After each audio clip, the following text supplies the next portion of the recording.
Welcome back to Community Connections. During the holidays, we all tend to overeat, and here from Emphasis Health Promotions are Jami Petersen and Megan Chapman. Hi, guys. Hi. Thanks for having us. You guys spent all night cooking for us, right? Totally. Yes. Okay. Now, what are some of the foods that we tend to eat that aren't good for us during the holidays? Well, first is stuffing. Stuffing tends to be high in your simple carbohydrates with the white bread, and then also lots of butter in your traditional stuffing recipes. So a healthier version is substituting low sodium chicken broth for your butter. Okay. So it keeps it moist, keeps the the flavor, the poultry flavor without all the fat. Okay. And cauliflower, you said, for this? Well, that goes in with our mashed potatoes. Typically, mashed potatoes are very high in carbs and starches. So by substituting half of the potatoes for cauliflower, you can cut down on a lot of that. So cauliflower is made the same way as potatoes. You just cut that inner stem out and make it into florets. Boil it for about 15 to 20 minutes. When it's soft enough for a fork to go through, then you know it's finished. And you can just mix it up with the potatoes. And if you leave the skins on the potatoes, it also adds a little bit of fiber and some potassium and some minerals that you wouldn't normally get in your traditional mashed potatoes. I've made it before with just cauliflower, and it tasted like cauliflower, but this recipe is okay. Yes, the secret is to have some potatoes, okay, so you don't have to sacrifice all of the carbs, but that is one of the secret ingredients. Also, I use tofu. So if you're wrinkling your nose out there, actually tofu adds a lot of protein into the dish. It gives it volume as well as a nice creamy flavor, which you would traditionally get from milk or cream cheese, butters, that sort of thing. Okay. So this is your butter substitute then? That creamy texture, okay. Yeah. And so you don't get the fat content that you would with dairy products. You can add some cheese, which I did, so not sacrificing all of the flavor, but reduced fat is also an option, or the sharper the cheddar, the less fat that it has. Okay, so make sure to use sharp cheddar cheese. Yeah. Yes. Okay, and here, desserts. Pumpkin pie. Pumpkin pie is bad, it's fruit. It's supposed to be healthy.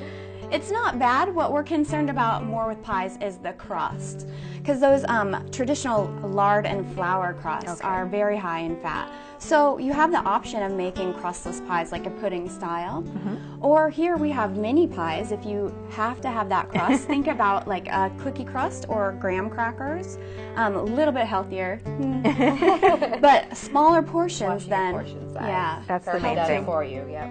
Okay, so apple pie, what's the worst pie you can eat? Pecan? Pecan, because just pecan and corn syrup is pretty much it, right? Yeah. Yes. Well, Megan has a substitution for apple pie. Yes, you can just do saute your apples with just the spice, maybe sprinkle a little bit of Splenda or honey, and then just go, again, crustless. Just have the spice with the apples. So it's like a baked apple? Yes. Okay. Yes. Great, so you can have a substitute right there. Yeah. And what are some other options we can use? Instead of the fat, you have some healthier options here? Right, using applesauce instead of oil when you're doing your baked goods gives you the moisture, without the added calories, fat, and cholesterol. Can you do that with eggs too? I heard sometimes you can substitute applesauce for eggs. Okay.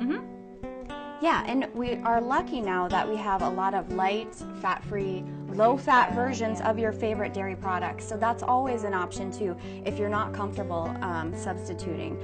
But a new thing, or not a new thing, but a great thing is the Greek yogurt, which contains protein, and you can use it in place of a lot of those dairy products. Okay, now some dieting pitfalls. For after the holidays, we oh no, we gained 5 pounds, we've got to go on a diet. So what are some of the dieting pitfalls? When we're, out and about at your holiday gatherings, be mindful eating. Check in with yourself. Am I eating because I'm hungry, or am I eating because everyone else is eating? It's a social thing, so be mindful of what you're eating. Indulge a little bit into your favorite dishes, but just don't try everything on the buffet line. But some things to avoid are when you're eating turkey, go for the white meat as opposed to the dark meat, especially with the skin. That has a little bit more fat content. I don't know if people know that, but if you stick to white meat, you're better off. You can also avoid anything fried, of course. Anything cream sauces or soups, and gravy is another one. Maybe just a dollop. You can't have the gravy? Yes. I mean, we have some chives here on top, for some extra flavor. Seasoning. Yeah. Steer clear of that gravy. You're having No cream and gravy. sauce. Okay. Unfortunately. All right, and if you do tend to gain the weight, and it's January 2nd, and you're worried now, there's always the gym. Yes, spin class. spin class. Meet you there, Gunners. Yeah, we have plenty of exercise options for just about everybody. So check out our website and find a group fitness class that maybe would work in your schedule that you might enjoy, and we'll be there to lead you along and to help you with the New Year's resolution. Great, thank you so much. Thanks for having us. For more information, be sure to check out our website at mccsokinawa.com. Stay tuned, right back with more MCCS TV.